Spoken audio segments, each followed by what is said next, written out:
jadi sebelumnya sudah tahun lalu ya sudah saya jelaskan tentang gaya listrik, kuat medan listrik, gaya listrik untuk 2 buah muatan dan sekarang untuk 3 buah muatan listrik ya.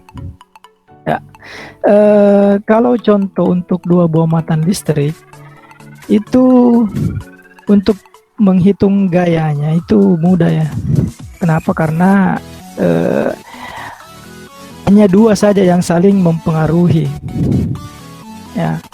Tapi kalau sudah 3, seperti ini ya, nah ini saling mempengaruhi ya ketiga-tiganya. Misalnya di sini yang di soal ini yang ditanyakan berapa F2, nah berarti yang kita tinjau adalah Q2 ya. Nah, Q2 ini dipengaruhi oleh Q1 dan dipengaruhi juga oleh Q3 ya. Jadi untuk menghitung berapa F2 di sini kita harus tinjau berapa F21 dan berapa F23. F21 itu adalah gaya yang dialami oleh muatan Q2 akibat pengaruh dari Q1.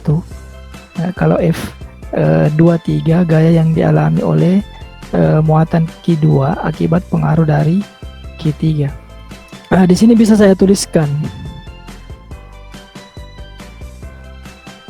Ya.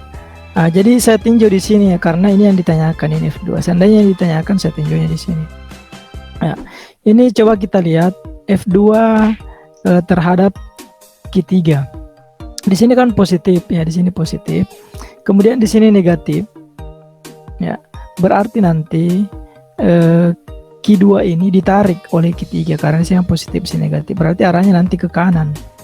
Ya, ini arahnya ke kanan, sudah ada di sini. Ini arahnya ke kanan. Ya. Seandainya Q3 itu positif, berarti ini ditolak ke kiri dia. Karena ini negatif, kalau tidak sejenis itu tarik menarik ya, berarti Q2 ini ditarik oleh Q3, berarti arahnya ke kanan ya. Nah, begitu pula dengan gaya yang dialami oleh muatan Q2 ya akibat dari pengaruh Q1. Nah, Q1 ini kan positif, Q2 positif. Kita tinjaunya di sini. Nah, karena sama-sama positif, berarti saling tolak menolak.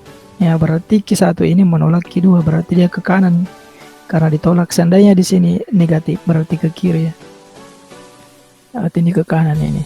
Nah, ini adalah F21. Oke. Nah, jadi yang pertama kita tinjau dulu gayanya ya. Berarti nanti untuk mencari F2 ya, untuk mencari F2 nanti ya, berarti untuk mencari F2 ya, berarti ini kan ke kanan. Kalau ke kanan itu positif ya, jadi selalu diingat ke kanan itu positif ya, kalau ke kiri negatif ya. Untuk di perhitungan misalnya di sini kan minus 5, itu tidak usah dimasukkan minusnya ya, minus 5 nya. Nah, ini tanda minus di sini menunjukkan nanti arahnya saja. Jadi nanti minusnya itu pada saat di F-nya gayanya ya. Jadi kalau nanti hasilnya minus, itu berarti arahnya ke kiri. Kalau positif arahnya ke kanan. Ya, berarti di sini kita lihat F2. Nah, berarti ini F23 kan positif karena dia ke kanan ya. Berarti positif F23.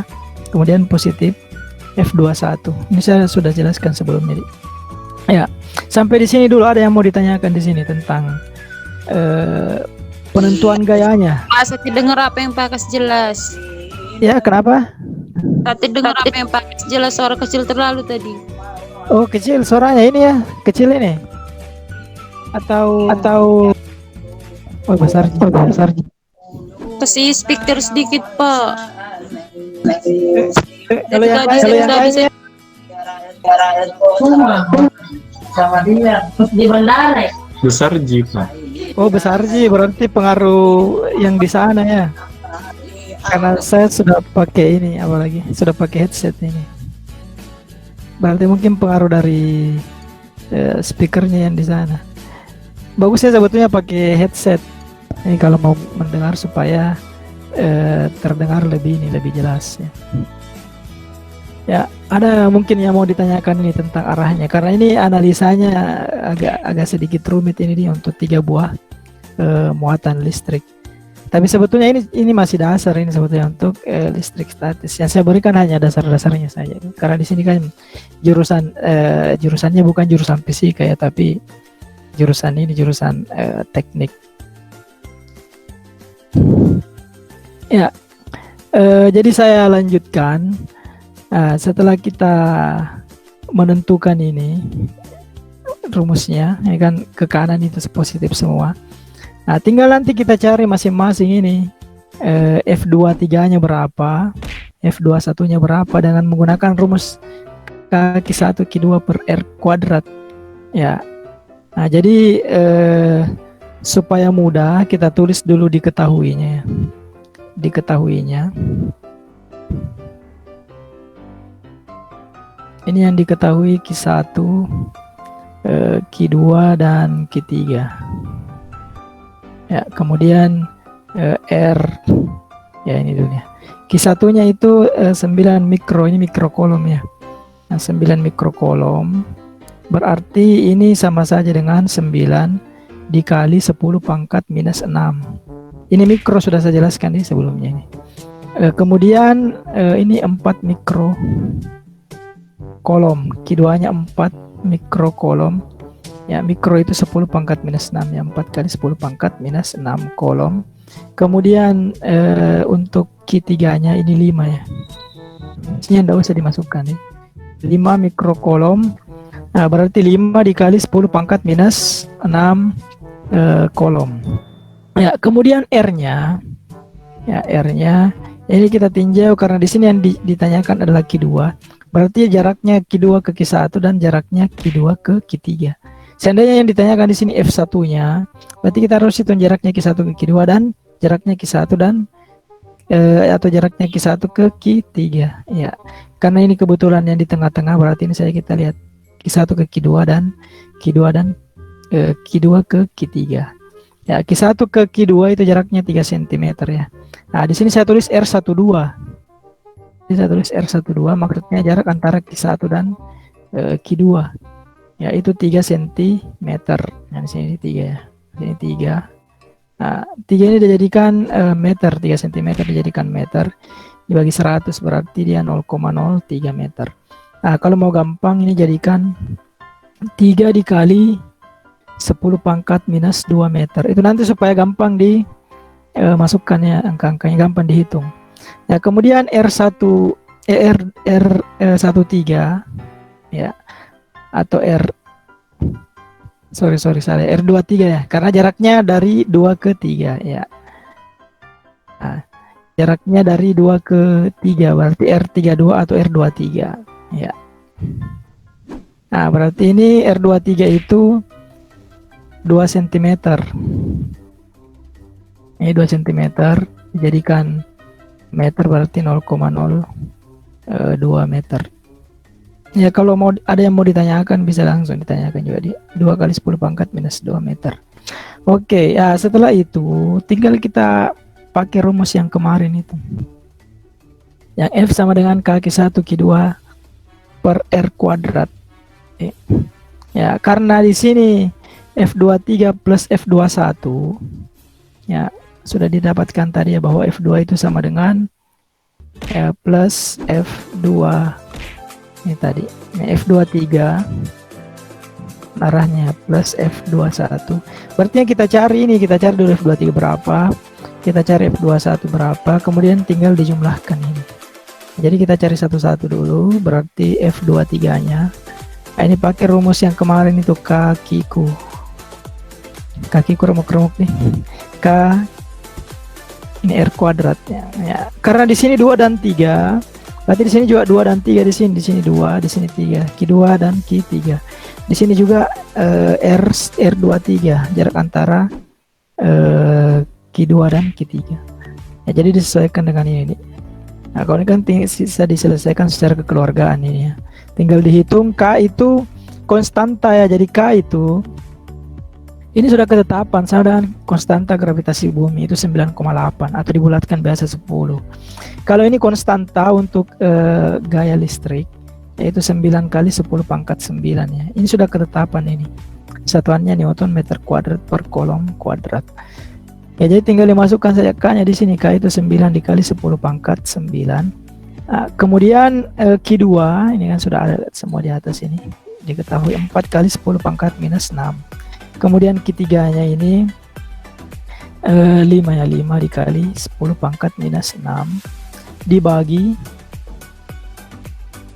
ya, R23 kuadrat. R23 berarti yang di bawah ini 0,022 kali 10 pangkat, ini 2 kali 10 pangkat minus 2 ya. Jangan lupa diberikan ini dalam karung pangkat 2, jadi 2-nya juga dipangkatkan ya.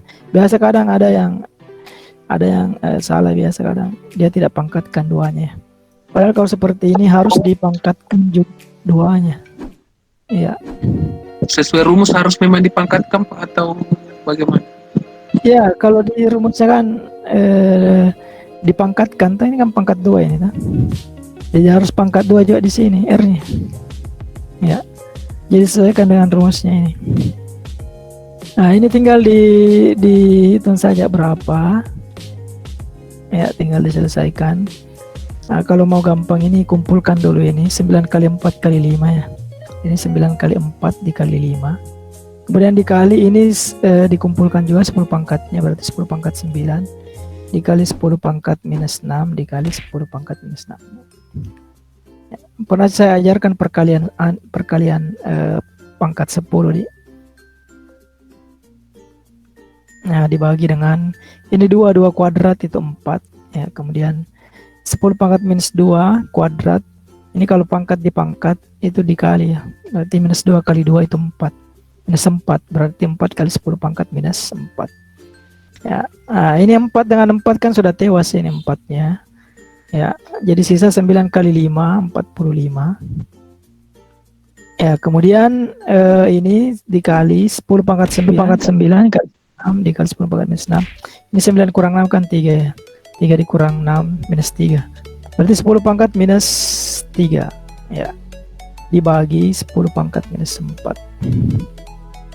Ini dinaikkan ya, 10 pangkat minus 4 dinaikkan jadi pangkat positif ya, berarti 4 dikali 10 pangkat minus 3 dikali 10 pangkat 4 ini jadi positif, berarti hasilnya 4 dikali min 3 tambah 4 kan 1, 4 kali 10 pangkat 1 ya. 45, kenapa 64 di sini ya. Ya berarti 450 ya, 450 Newton ya. Ini hasil dari F23. Nah sekarang kita cari lagi F21. Ada mungkin yang mau ditanyakan di sini. Kalau ini kan yang penting disesuaikan saja rumusnya, tinggal perhitungannya saja.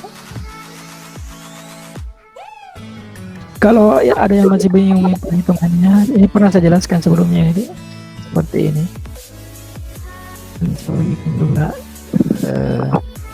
Juga jelas nih Pak. Ya untuk F21, jadi tinggal dicari juga F21 berapa.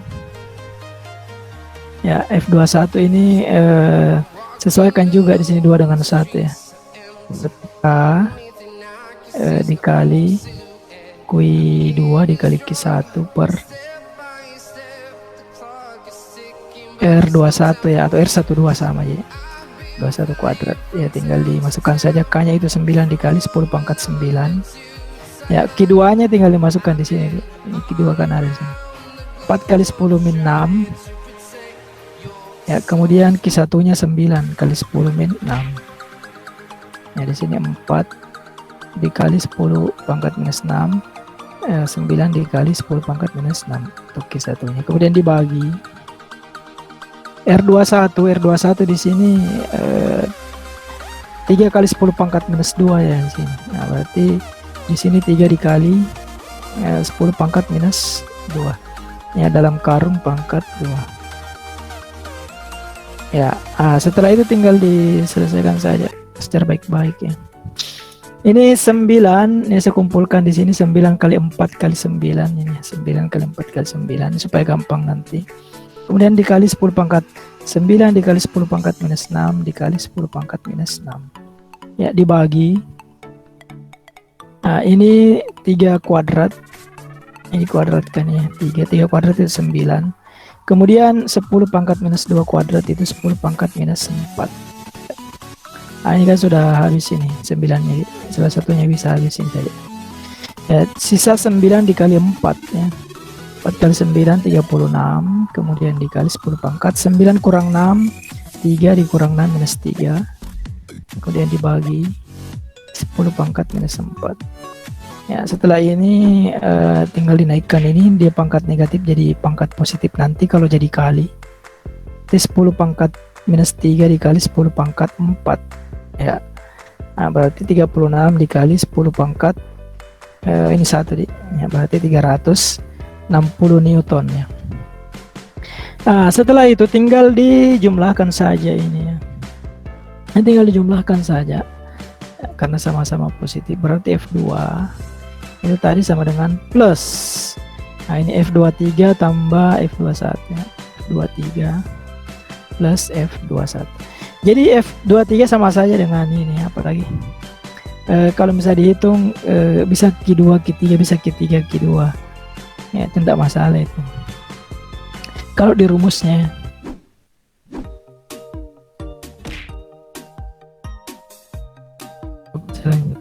Ya, berarti tinggal dihitung saja. F21 ini sudah ada 360, F23 450 ya, berarti 450 Newton ditambah 360 positif, hasilnya 4 tambah 3 8 ya, 8 10 deh. Karena ini 5 dengan 6 satu ya, jadi 810 Newton hasilnya F2. Berarti arahnya ke kanan ini. Kenapa ke kanan? Karena bukan ke kiri ya, karena positif nih. Karena positif berarti arahnya ke kanan. Jadi F2 ini di sini F2 ini condong ke kanan ya, ya ke arah Q3. Jadi ke kanan dengan gaya sebesar 810 Newton. Nah, ya mungkin ada yang tidak mau ditanyakan mungkin ini. Jadi seumpama nilai yang kami dapatkan Pak minus, jadi itu condong ke kiri Pak. Ya, seandainya hasilnya minus di sini berarti arahnya ke kiri. Nah, makanya di sini saya tulis kalau positif hasilnya nanti ya ke kanan, kalau negatif arahnya ke kiri. Misalnya F2-nya minus, ya berarti dia ke kiri. Kan biasa di soal itu ditanyakan berapakah besarnya gaya yang dialami oleh muatan Q2 atau berapa ke F2 serta arahnya. Ya arahnya itu maksudnya apakah dia ke kiri atau ke kanan. Karena ini kan besaran vektor. Besaran kan ada dua, ada skalar, vektor. Kalau ditinjau dari ini besaran pembentuknya ada besaran pokok dan turunan. Tapi kalau ditinjau dari arahnya ada besaran vektor dan ada besaran skalar. Ya skalar itu seperti massa. Itu kan massa dia tidak memiliki arah ya. Massa tok saya beda kalau gaya itu memiliki arah, bisa ke atas ke bawah. Kecepatan juga ya kecepatan itu kalau pesawat bisa ke depan, ke belakang, ke atas ya. Nah karena dia memiliki arah, ada sudutnya juga ya, ada sudutnya.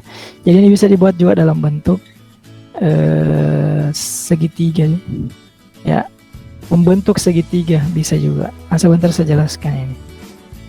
Tapi yang dasar-dasar saja. Ya. Oh jadi kalau Q1 ke Q3 itu jadi sisa ditambah saja dari Q1 Q2 sama Q1 Q3 atau gimana? Q1 Q2 dan Q2 Q3. Kalau apanya itu? Kalau kita mau cari F3-nya. Iya. Kalau kita mau cari nilai F3-nya atau gaya yang dialami oleh muatan Q3, kita harus tinjau dulu. Kita harus tinjau gaya-gaya yang bekerja. Ya, diperhitungkan juga ini di jaraknya. Ya, tidak bisa langsung kita katakan bahwa ini tadi maksudnya dijumlahkan ya. Harus kita tinjau satu-satu lagi nih. Kalau untuk mencari F3, maksudnya begini. Kalau F3 ditanyakan, ya berarti kita tinjau dulu gayanya di sini. Nah, coba kita lihat. Ini Q3 dengan Q2. Dia kan ditarik ya karena positif negatif, berarti ke sini, ke kiri. Ya, ini adalah F3 2. Ya, F3 2. Kemudian untuk Q3 terhadap Q1 ini positif, ini negatif. Ya berarti ke kiri juga dia. Ya karena dia ditarik, ini ya Q3 ditarik ya karena sejenis positif dan negatif. Nah, berarti ke sini juga. Nah, ini adalah F31 gaya yang dialami oleh Q3 akibat pengaruh dari Q1. Nah, berarti nanti hasilnya pasti negatif ini karena ke kiri dua-duanya ya. Jadi untuk mencari F3 di sini berarti minus karena ke kiri ini minus F32. Nah, minus F31. Ya, seperti itu. Jadi nanti tinggal dicari F32-nya berapa. F32-nya itu Q3 dikali Q2 ya per R32 kuadrat. Ya, kalau misalnya sudah ada di sini F32, ini kan sudah ada di sini tadi F32 ya, atau F23, ya kan sama aja F32 dengan F23. Berarti tinggal dimasukkan ini, cuma nanti hasilnya minus karena arahnya ke kiri, jadi nanti minus di sini dia. Ya, kalau sudah dapat ini di minus nanti. Kemudian minus F31. F31 ini beda tadi karena belum didapat di sini. Belum dicari F31-nya ya. Berarti dicari F31-nya dengan menggunakan rumus Q3 dikali Q1 per R31 kuadrat. R31 di sini berarti jaraknya antara Q3 ke Q1, berarti ditambah ini 3 tambah 2. 5 nanti, berarti di sini nanti 5 dikali 10 minus 2 pangkat 2. Nah, pasti beda hasilnya dengan F2. Ya. Ini tandanya juga kan sudah beda, ini minus dengan minus. Ini juga pasti beda di sini. Karena dia R31 seperti itu. Begitu pula dengan kalau dicari misalnya Q1, F1, ya seperti itu juga caranya. Ya. Ditinjau dulu. Ya, kalau di Q1 ini berarti kalau saya mau cari arahnya terhadap Q2 ini positif-positif, berarti dia ditolak ya, berarti ke kiri. Ya, ke kiri nanti di sini ini adalah F12 ya, positif-positif. Kemudian Q1 terhadap Q3 ya itu ditarik karena positif dengan negatif, berarti ke kanan nanti. Nah, ini ke kanan. F13 ya, F13 karena beda itu F31 dan F13 ya. Cuma nanti hasilnya kalau dihitung ini sama, cuma yang membedakan adalah arahnya ya, tergantung dari muatan masing-masing. Nah, berarti nanti untuk mencari berapa F1-nya ya, berarti ini kan positif, berarti ke kanan positif F13, ini ke kiri ini negatif F12. Tinggal dicari F13-nya berapa ya, kemudian F12-nya berapa. Nah, seperti itu. Ya, ada lagi yang mau ditanyakan.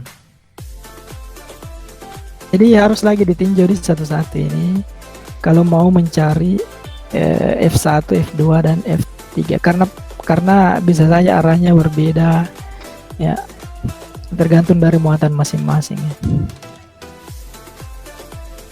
Nah, ini kalau dua muatan sejajar. Sebetulnya ini kalau untuk listrik statis itu banyak sekali soal yang bisa dibuat, mulai dari soal apalagi soal level standar sampai yang lebih tinggi tingkatannya. Kalau soal seperti ini mungkin masih standar. Kenapa? Karena masih ini segaris ya. Ya, kalau sudah muatannya sudah banyak, ya itu tinjauannya lagi sudah ini, apalagi analisanya juga sudah pakai resultan gaya, apalagi kalau dia tidak membentuk atau tidak segaris ya, tidak membentuk garis lurus seperti ini. Ya, misalnya saya contohkan saja ini, saya jelaskan saja rumusnya saja ya. Nah, misalnya Jika tiga muatannya itu membentuk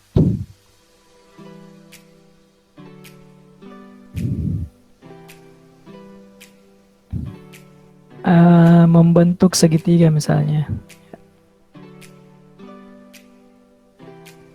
Ini prinsipnya sama, mau segi 4, segitiga. Kalau segi 4 itu biasa sudutnya 90 derajat ya. Kalau segitiganya tergantung dari segitiganya, apakah segitiga sama kaki kah, atau sama sisi, sama sayang, atau sama apakah? Ya, kalau segitiga sama sisi, misalnya yang gampang-gampang saja, segitiga sama sisi, misalnya saya gambar sini. Misalnya ada di sini Q1 ya. Kalau sama sisi berapa sudut-sudutnya di dalam itu kalau dia segitiga sama sisi?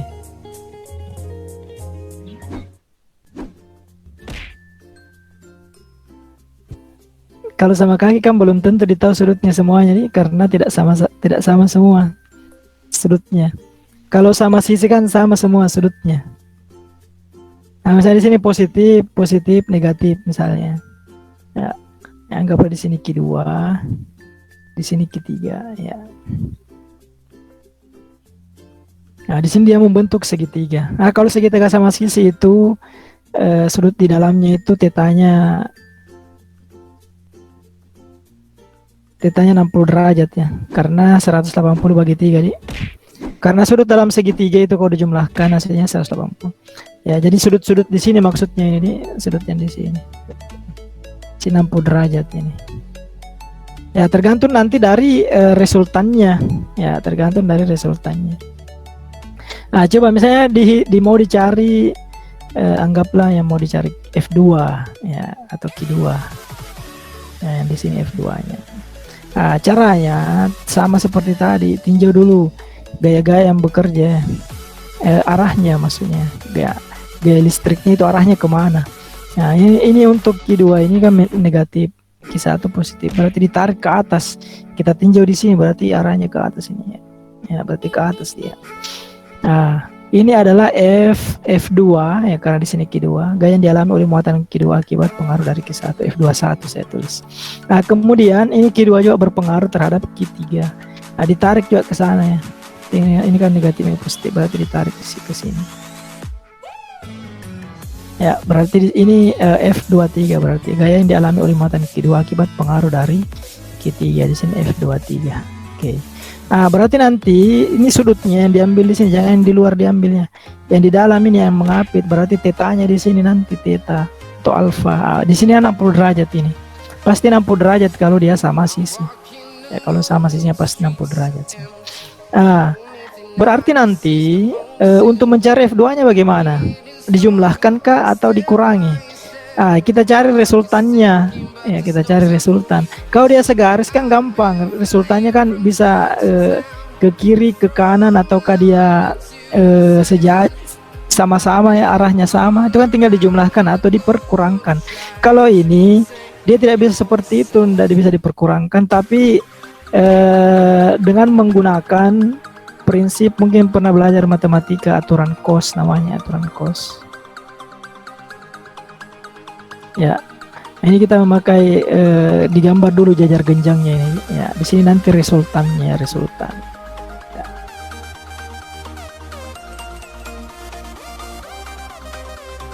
Resultan gaya yang bekerja. Ya, apa itu resultan? Resultan itu bisa berarti penjumlahan gaya atau selisih gaya, atau ada dua gaya digabungkan. Ya, dicari gaya resultannya, itu maksudnya resultan.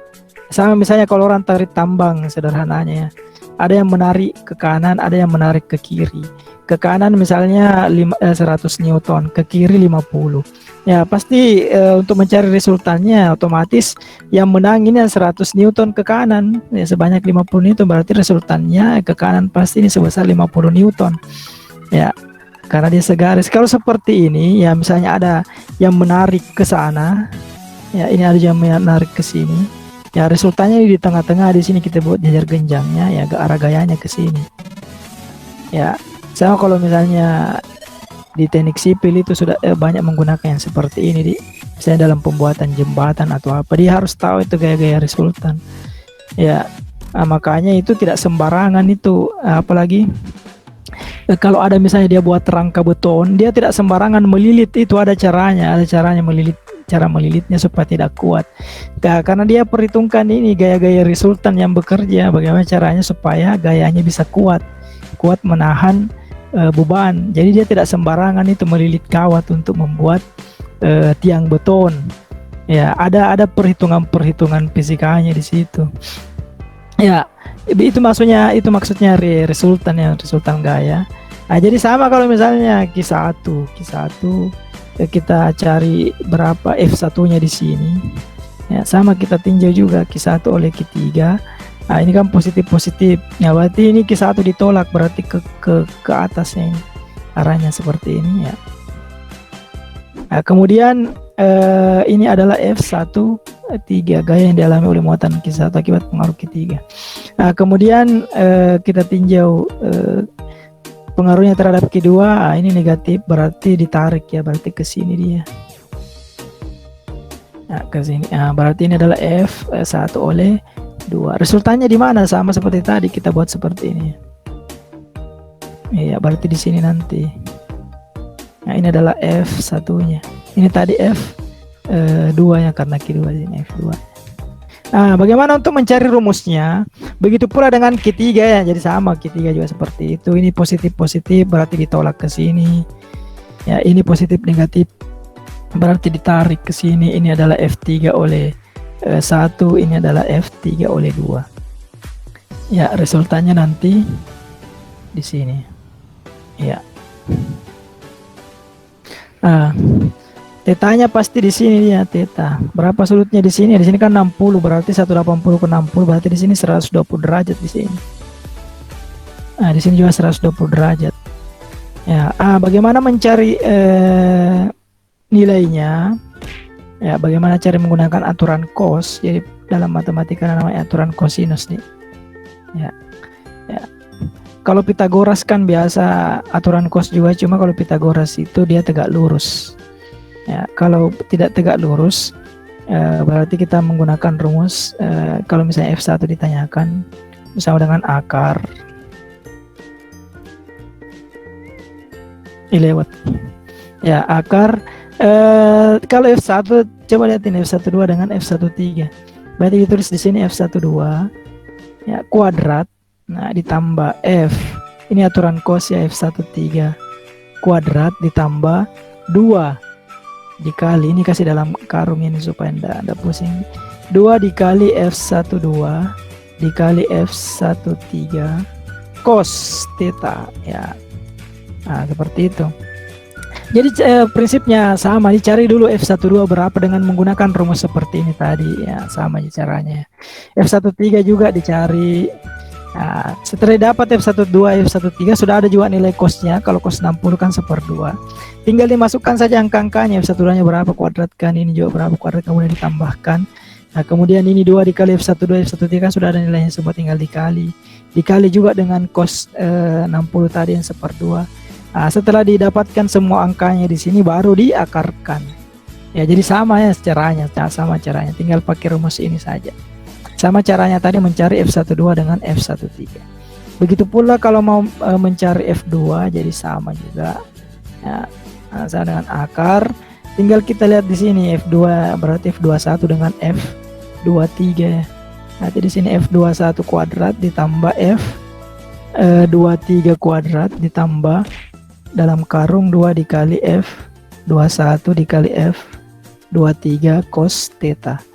Nah, coba tanya di sini beda sudutnya di sini 120 derajat. Tinggal cari saja cos 120 berapa. Ya. Cos 120 itu sama saja dengan cos 60 ya. Nah, kemudian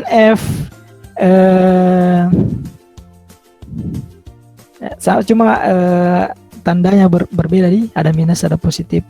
F3 sama saja juga ini akar. Ya. F3-nya ini tadi 32 dengan 31. Berarti F31 kuadrat ditambah F32 kuadrat ditambah 2 F31 dikali F32 cos theta. Ya, jadi seperti itu. Ya, mungkin ada yang mau ditanyakan ini. Untuk 3 buah muatan ya. Tapi saya tidak tahu nanti apakah saya masukkan di soal final ini atau tidak. Yang jelas ada listrik statis masuk. Kenapa jangan? Tak mengerti apa. Pak, Dari tadi keperhatikan. Astaga. Pak, itu 2 kali F21 kita ambil di mana? F2 2 kali F12 F13 kita ambil di mana, Pak? Yang mananya ini? Iya. Ini rumus Kurang. ini rumus aturan kos memang. Ini rumus aturan kos. Kalau dalam matematika kalau kan ada namanya Pitagoras. Ini sebetulnya rumus Pitagoras. Cuma kalau Pitagoras itu sudutnya itu 90 derajat. Ya, sudutnya 90 derajat ya kalau dia Pitagoras. Nah, kalau cos berapa itu? Kalau dia 90 derajat berarti dihilangkan saja ini. Kalau dia bukan 90 derajat, ya di sini kan ada 60 berarti menggunakan aturan cos ya, aturan cosinus nih. Ya, seperti itu. Ya, kenapa kalau kenapa kalau 90 derajat tidak usah dihitung ini? Itu karena cos 90 nilainya kan 0 ya, cos 90 0 nih. Ya, makanya ndak perlu dimasukkan di sini. Iya. Nah, kalau jadi ini rumus sudah rumusnya memang ini ya. Ini aturan cos ya, kalau dalam matematika namanya aturan cosinus. Ya, ini menggunakan rumus ini. Ya. Tapi mungkin ini tidak saya masukkan jadi apa lagi? Tidak usah saya masukkan di soal final atau saya masukkan juga ya. Ini sebetulnya banyak ya kalau mau di apa lagi kita dalami satu-satu ini rumus tentang listrik statis. Ya, karena bukan cuman yang segitiga seperti ini, karena ada juga modelnya bisa segi 4, bisa juga segi 6 ya, atau segi 8. Yang membedakan hanya sudutnya saja. Ya, tapi itu analisanya lebih kompleks lagi ya. Itu lebih kompleks lagi.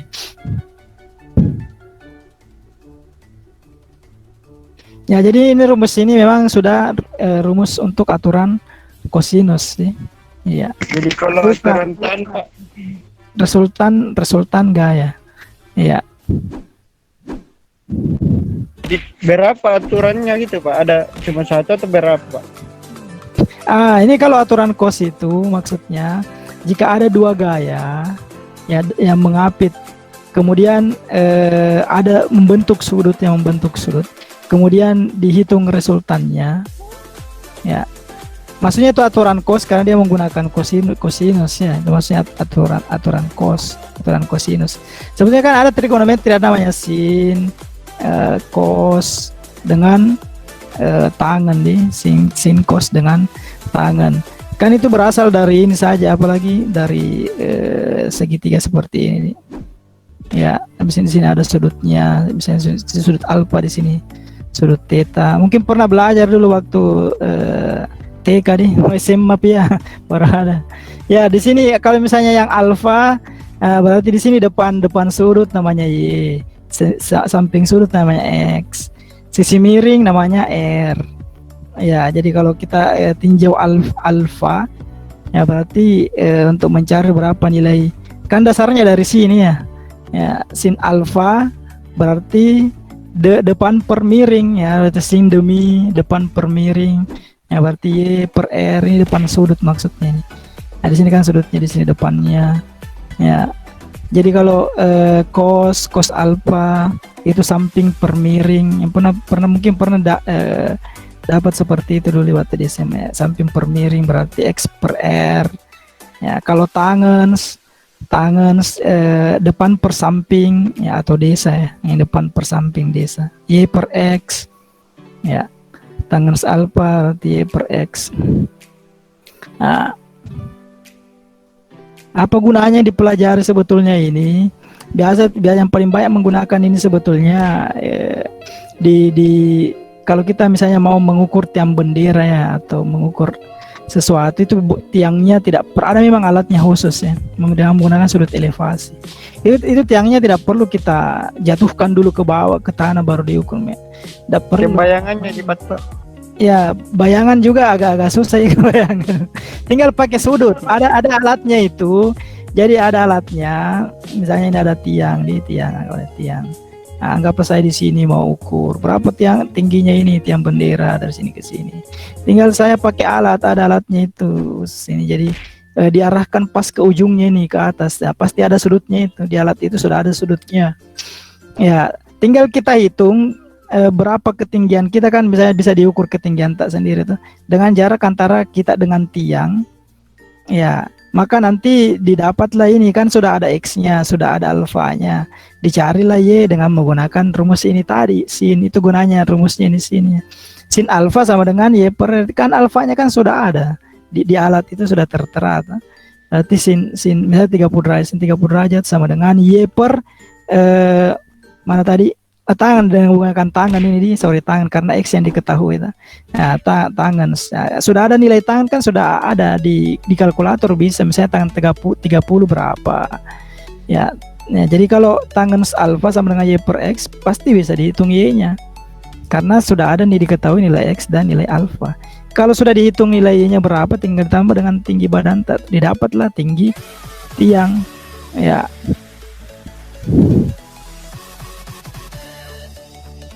Nah, kalau sekarang kan sudah sangat canggih sudah ini apalagi alat-alatnya sudah canggih.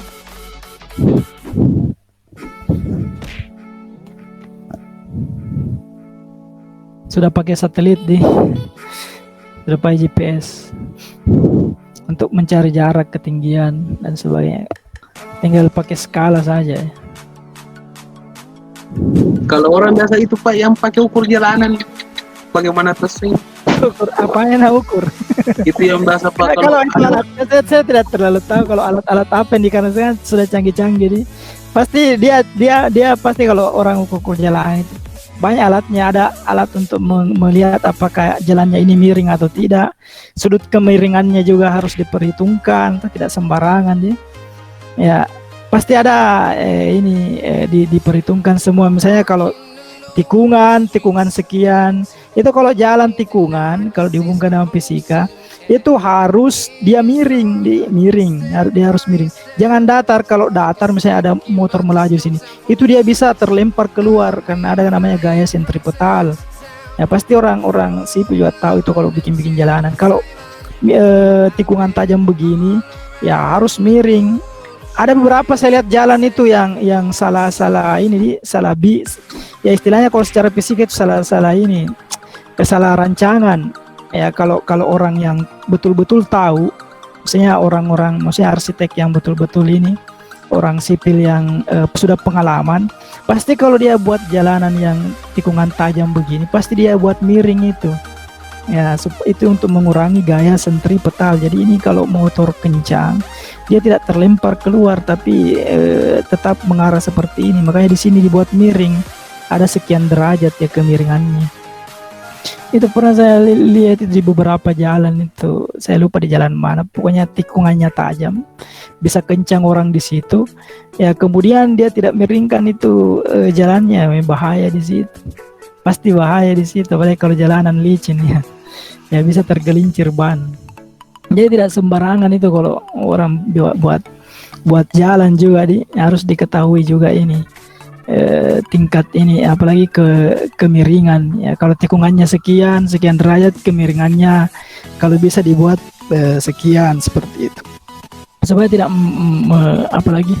supaya tidak merugikan pengendara ya. Itu ada juga rumus kemiringan, kecepatan dan sebagainya.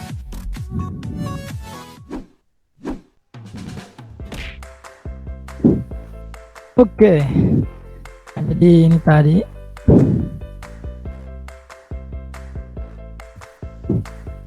sekarang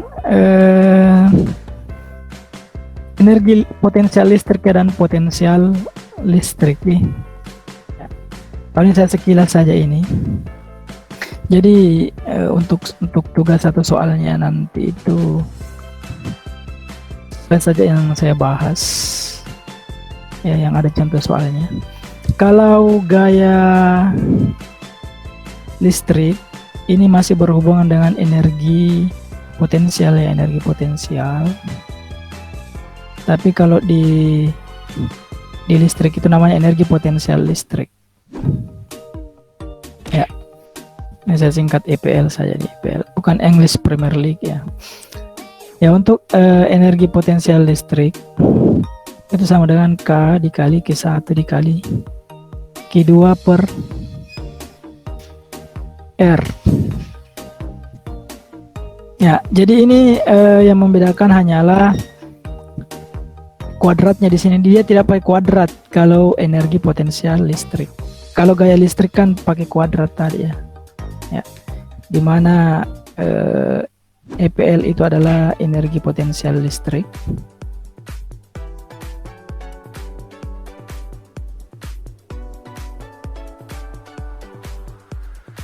Ya, ini satuannya joule ya, energi. Ya, kemudian Q1 sama, jadi Q2, R juga sama nih. Ya. Kemudian yang terakhir ini ada namanya potensial ya, potensial listrik.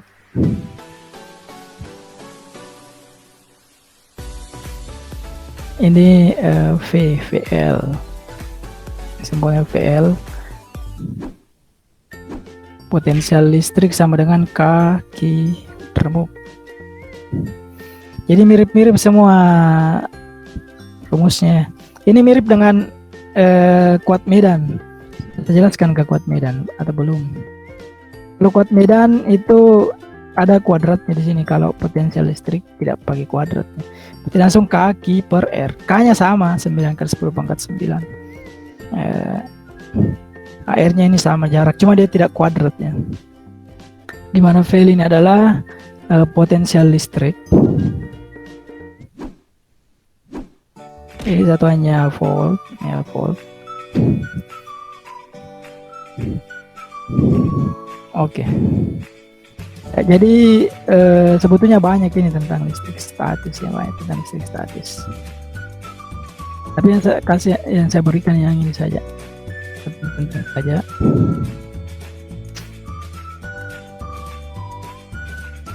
Oke, selanjutnya listrik dinamis ya, listrik dinamis. Ya, apa yang membedakan antara listrik statis dan listrik dinamis? Atau saya tanya dulu, mana yang banyak dibayar listrik, lampu yang menyala terus atau lampu yang mati padam?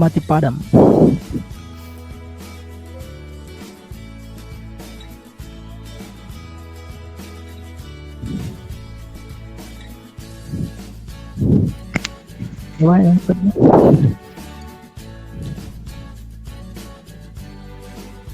Kalau logika Pak, orang biasanya yang nyala terus. Saya lebih kencang daripada yang mati padam.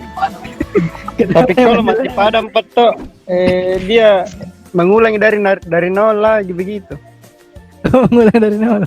Jadi Ya, kecuali kalau misalnya dari ada memang ketinggalan listrik, nanda ada aja masalah sebenarnya. Jadi mana yang banyak dibayar listrik? Mati padam Pak, rusak bareng-bareng. Oh, ya mati padam ya. Mati padam yang banyak dibayar listrik. Nah, tapi sebetulnya yang banyak dibayar listrik itu yang menyala terus. Ya, kenapa?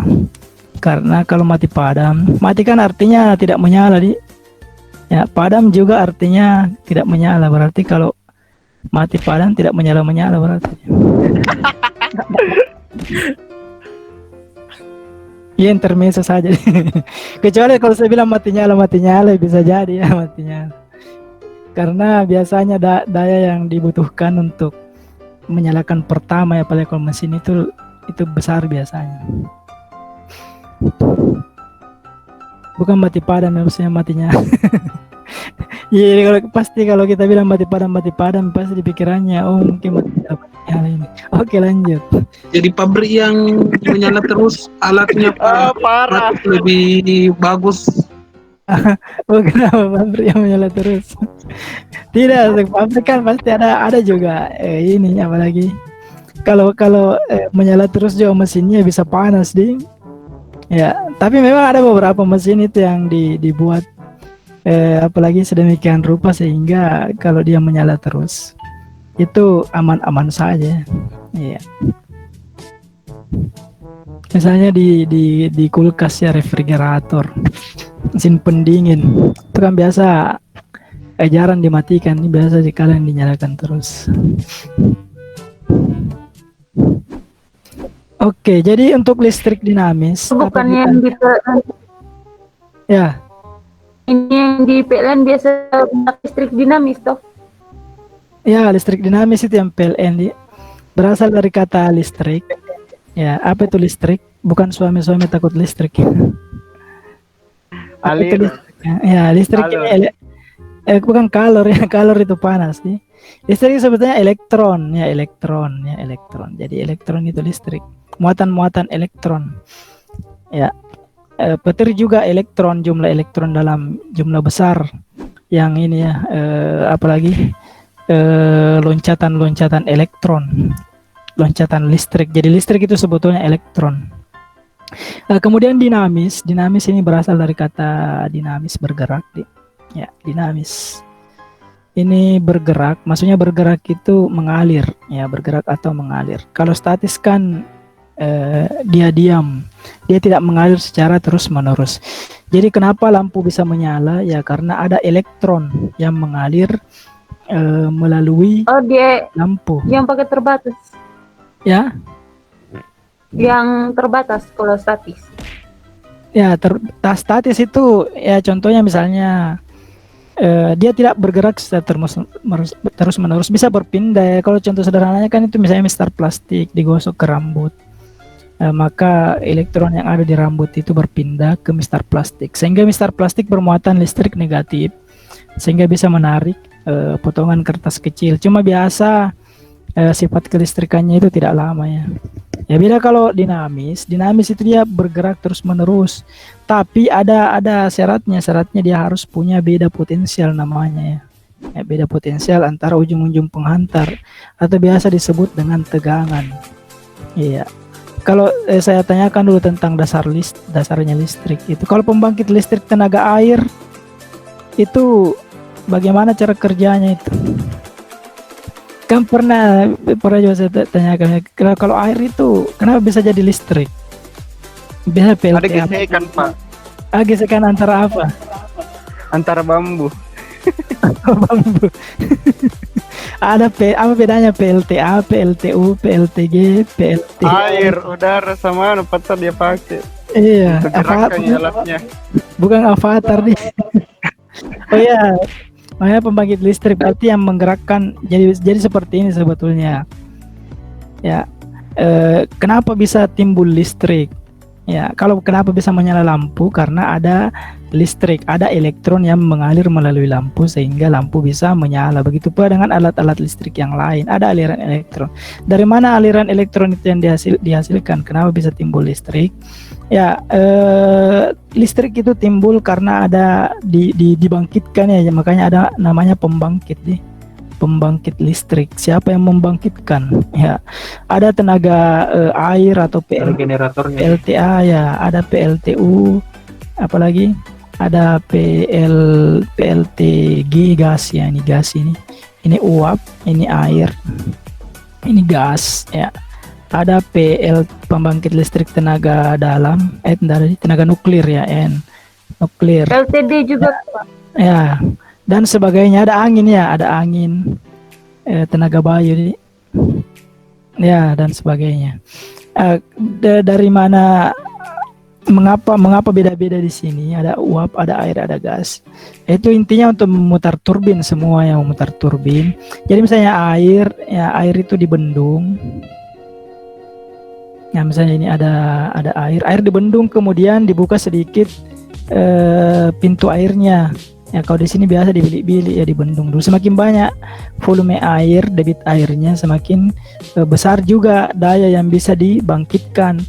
Ya, jadi air ini mengalir, kemudian ada turbin. Ini kan turbin juga ada macam-macam ya. Ini saya jelaskan sederhana saja. Misalnya anggaplah ini turbin nih, ya, atau baling-baling ya.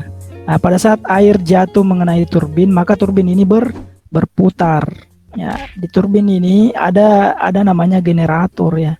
Jadi turbin ini dipasangkan generator. Turbin berputar, generator berputar ya, maka terjadilah perubahan flux magnetnya. Itulah yang menyebabkan terjadinya listrik dari generator itu. Sama seperti uap. Uap juga memutar turbin. Jadi tenaga uap itu, tekanan uap, dia memutar turbin. Turbin ada generatornya ya, generatorlah menghasilkan listrik ya, dan dihubungkanlah dengan menggunakan apa lagi? Ada menara-menara itu biasa, menara sutet dan sampailah ke tiang listrik. Pak, bukannya Sampailah ke rumah. Ya, kenapa? bukannya turbin itu menghasilkan energi mekanik? Ya, cocok ya. Mekanik artinya bergerak toh. Turbin kan berputar. Di dalam turbin itu ada generator di situ.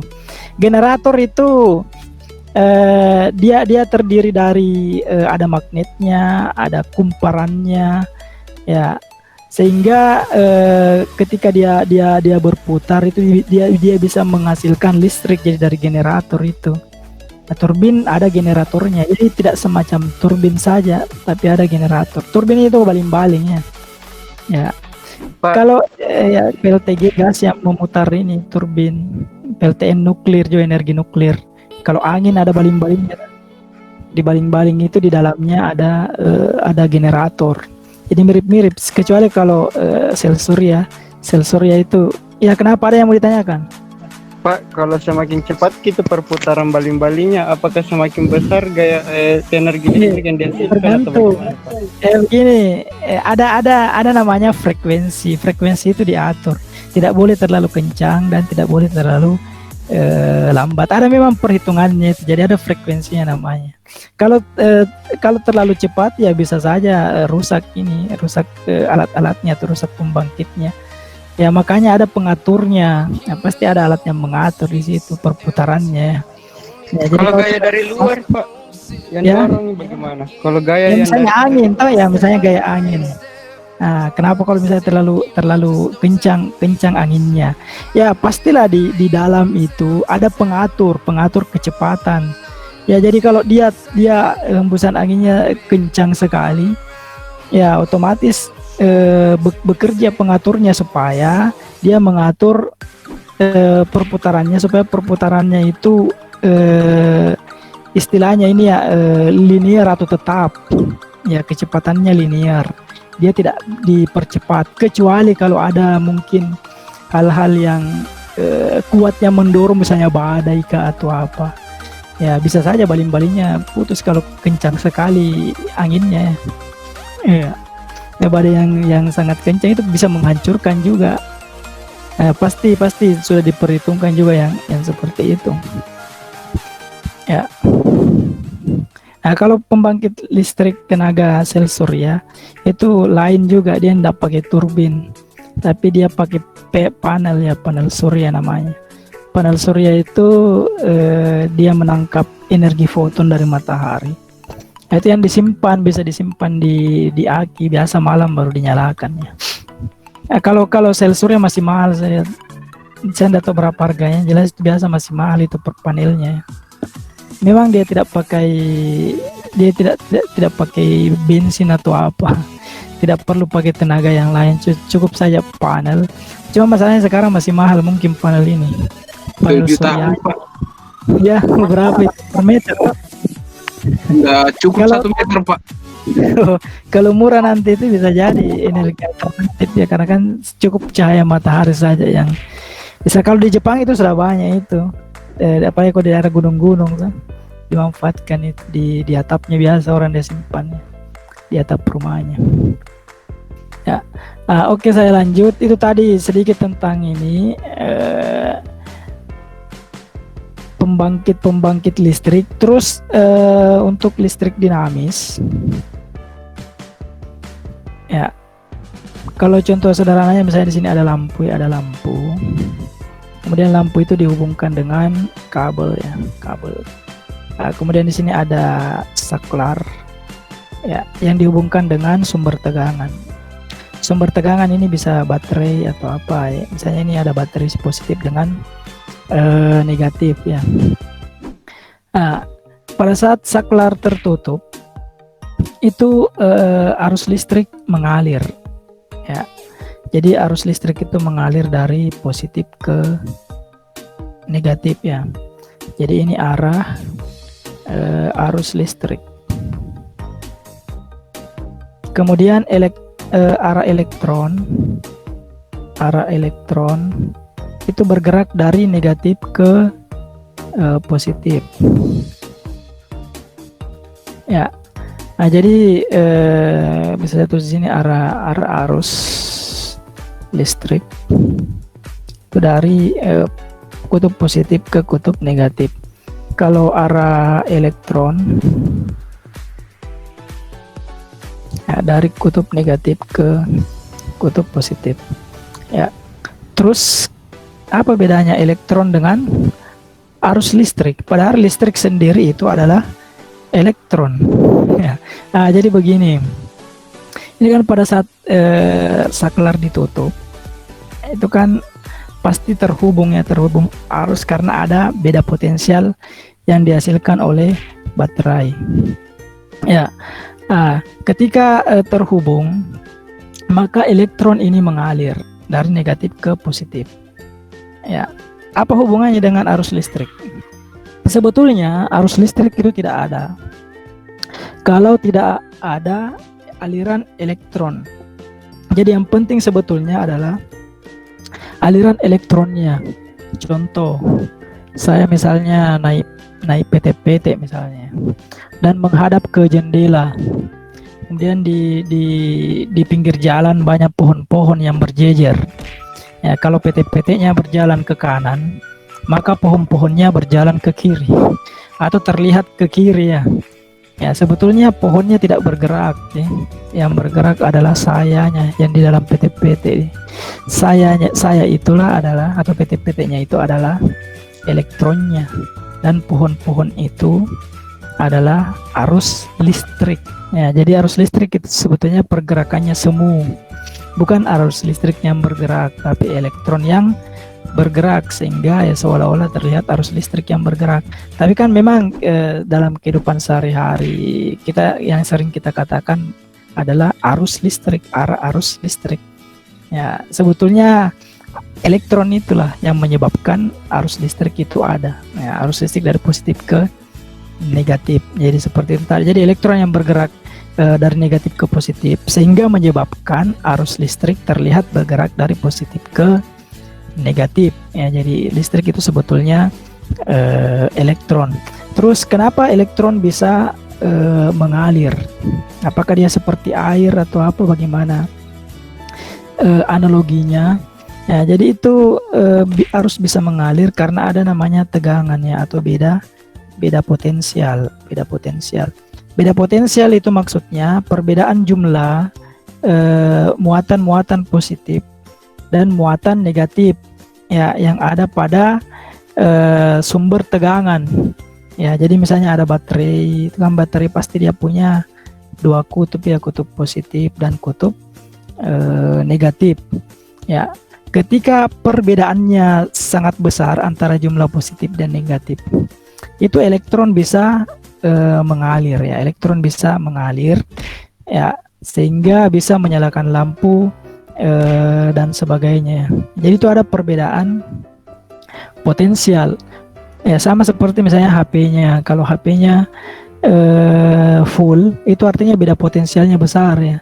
Nah, ketika sudah 0%, artinya sudah tidak ada lagi beda potensial.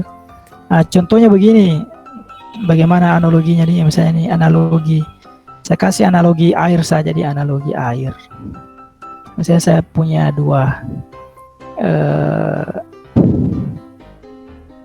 saya punya dua tong air ya, tong air yang saling terhubung seperti ini. Ya, air yang di A ini full. Kemudian air di sini sedikit di sini atau kosong lah. Nah, pada saat posisinya seperti ini, misalnya di sini kosong, itu baterainya terisi full, ya, artinya terdapat beda potensial. Di sini potensialnya tinggi di sini, ini potensial tinggi, di sini potensial rendah. Hanya potensial tinggi, di sini potensial rendah.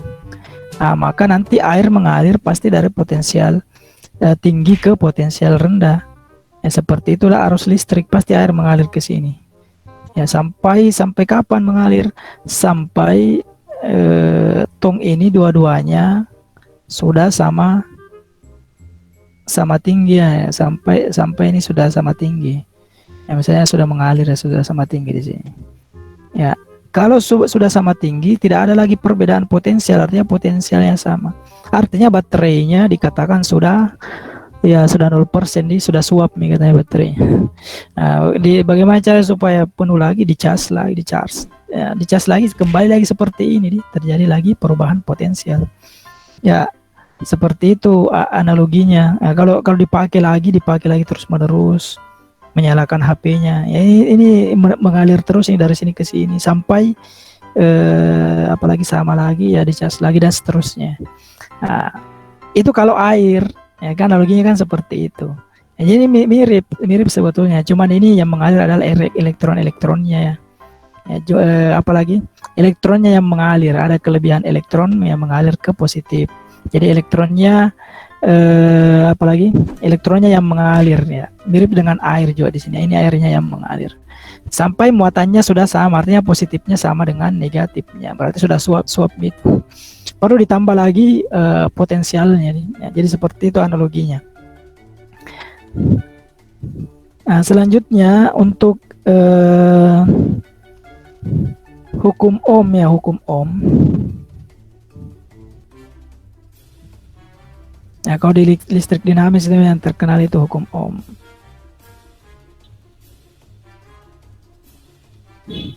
Jadi dari nama penemunya, dia bukan Ohm ya yang menemukan. Nah, hukum Ohm ini maksudnya besarnya kuat arus.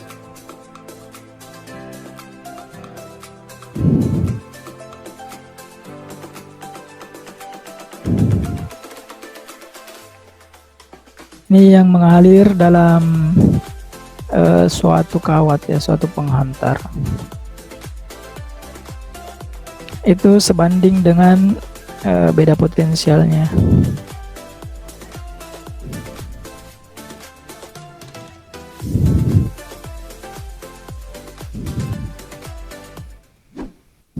Dan berbanding terbalik dengan hambatannya.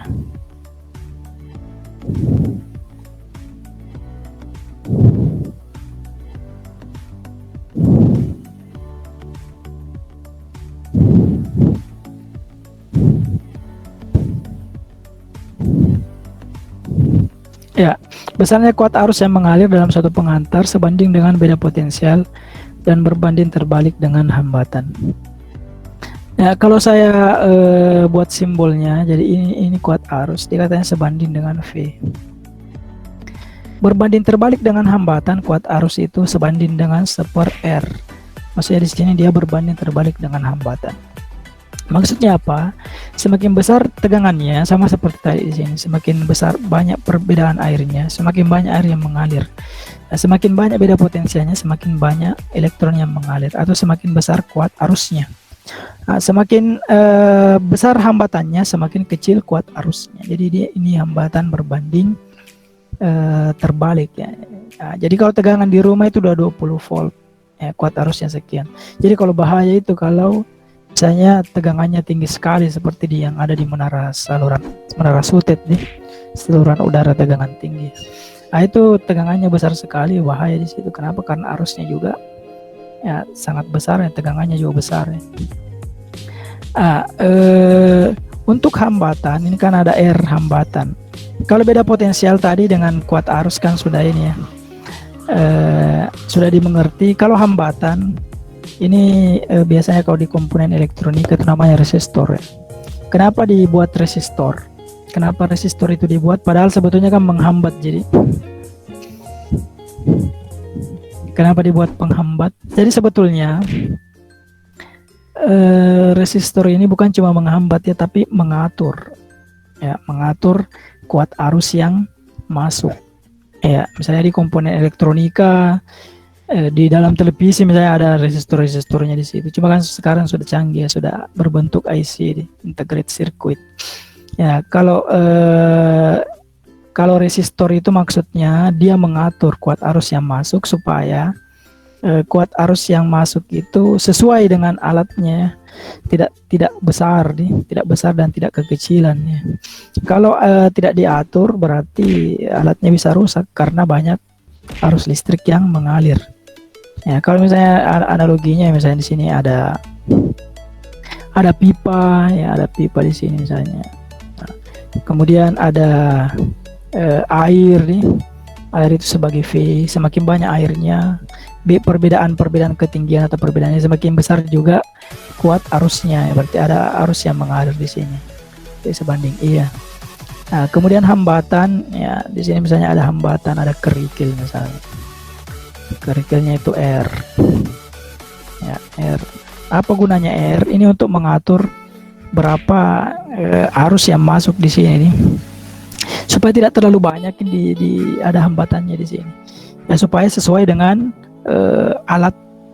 alatnya di sini. Tadi misalnya alat ini kuat arusnya hanya sekian yang bisa masuk di sini ya, berarti dibuatlah hambatan ya, seperti itu maksudnya ya. Jadi semakin besar hambatannya, semakin kecil pasti arus yang mengalir, tapi semakin besar beda potensialnya tadi, nah, semakin besar juga kuat arus. Nah, kalau saya mau rumuskan, I itu sama dengan V per R ya. Ini kalau saya gabung ini ya, I sama dengan V per R ya, dimana I kalau saya buatkan segitiganya ini V di atas, ini V di atas, I di sini bawah, jadi kali R ya. Berarti kalau mau dicari V nya, nah berarti I dikali R ya. Kalau mau dicari R-nya, berarti ditutup R-nya ini, berarti V per I. Ya, dimana V itu adalah tegangan, ya. Tegangan atau beda sama saja dengan beda potensialnya. Beda potensial antara ujung-ujung penghantar. Ya. Volt. Kemudian I kuat arus listrik.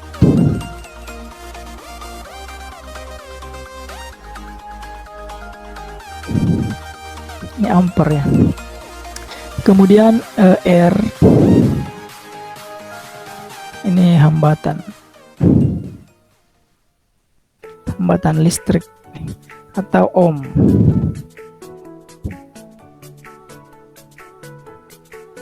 Ya, jadi kuat arus, V tegangan, R hambatan. Jadi elektron itu tempat mengalirnya elektron itu bahan-bahannya bisa konduktor ya, ada besi, tembaga, air juga bisa. Ya, makanya manusia itu bisa dialiri arus listrik, bisa kesetrum listrik ya. Karena 60-70% tubuh manusia terdiri dari air ya. Jadi darah bisa membeku sebetulnya kalau dialiri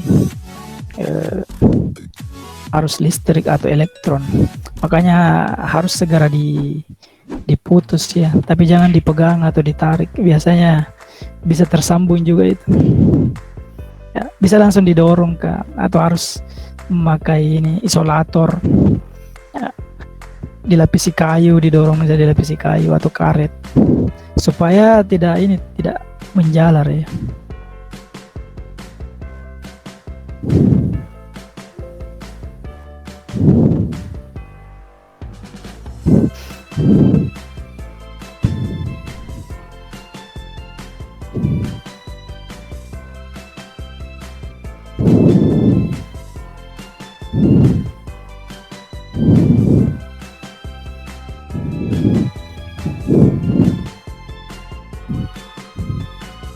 Ya, oke.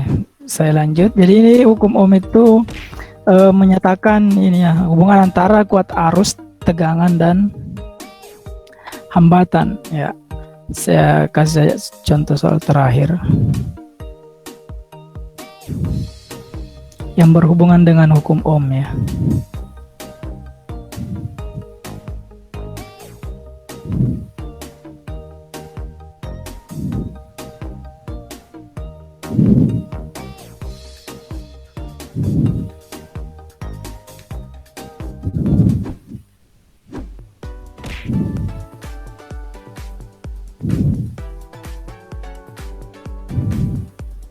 Yang saya diketahui dalam suatu kawat pengantar mengalir kuat arus sebesar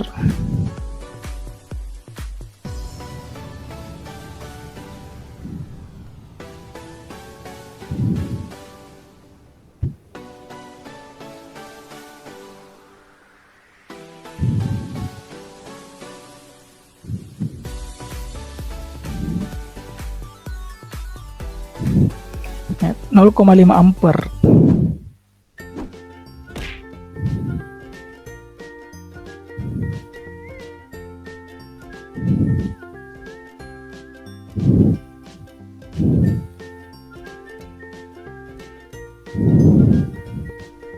Jika tegangannya 110 volt.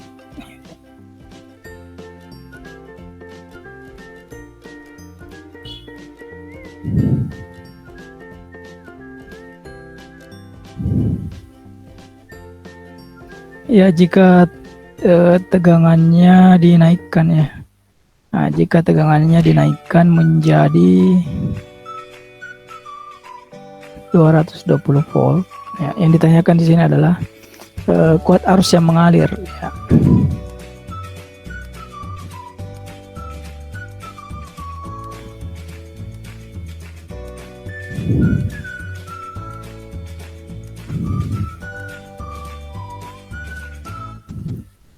Ya, jadi dalam satu kawat arusnya 0,5 ampere kalau tegangannya 110. Kalau tegangannya 220 ditanyakan kuat arusnya berapa. Nah, ini kita bisa pakai hukum Ohm ya. Kita pakai hukum Ohm yang kita terus dulu diketahuinya. Diketahui kuat arus listrik berarti I satunya 0,5 ampere. Jika I-nya 0,5 maka tegangannya V1 di sini 110 volt ya. Kemudian jika tegangannya atau V2 dinaikkan ini menjadi 220 volt. Yang ditanyakan adalah berapa ke arusnya atau I2-nya berapa. Nah, ini kita bisa pakai dua cara. Nah, cara satu, kita bisa cari dulu berapa nilai R-nya. Kita bisa cari nilai R-nya. Nah, berarti R sama dengan, sudah ada rumusnya di sini. R sama dengan V per I. Ya, V per I. N-nya itu V per I. Ya. Nah, berarti kalau di sini V-nya V1, maka di sini I-nya juga I1. Ya. Nah, berarti 110 dibagi I1-nya di sini 0,5. Berapa itu 110 bagi 0,5? Dikali 2 saja jadi 220 ohm. Oke. Setelah itu tinggal dicari berapa I2-nya. Nah, ini I2 kan dicari dengan menggunakan rumus ini tadi. V per R ya. Oke, jadi ini saya diputar-putar rumusnya deh. Berarti kalau I2 di sini harus V2 juga, di sini harus R2. Ya, V2-nya tadi 220. Nah, kemudian R2-nya sama saja dengan ini R1 ya. Kenapa? Karena R-nya tetap nih, kita pakai R. Ya, 220. Berarti 1. Berarti jawabannya 1 ampere I2-nya. Nah, bisa juga pakai cara 2 ya. Cara cepat yaitu dikerja cepat-cepatnya. Cara 2 pakai perbandingan saja perbandingan I2 per I1 sama dengan V2 per V1.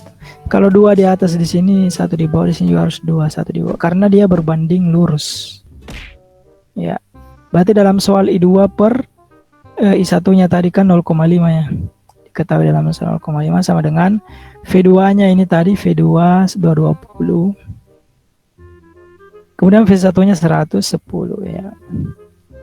Ya kan bisa tewas ini. 22 bagi 11 kan 2 ya. Berarti I2 per 0,5 sama dengan 22 bagi 11 2. Berarti I2-nya sama dengan, tinggal dikali silang ini. Ya, 0,5 dikali 2 sama dengan 1. Jadi sama ya 1 ampere. Ya. Bisa juga pakai logika sederhana ya. Kalau misalnya tegangannya V1-nya itu 110 volt, ya I1-nya 0,5 ampere. Jadi kalau V2-nya 220 volt, ya berapa I2-nya? Kalau pakai logika kan bisa langsung saja ini. Ini 110 ke 220 kan 2 kali lipat atau kali 2 ya. Nah, ini kali 2 saja juga sama ya, karena dia berbanding lurus. Berarti 0,5 kali 2 1. Jadi sama hasilnya. Ya itu tadi untuk hukum Ohm. Ya untuk rangkaian hambatan ini nanti kita lanjutkan minggu depan ini. Karena waktunya ini ya. Sudah masuk mata kuliah yang kedua sepertinya. Ya ada yang mungkin yang tidak mau ditanyakan.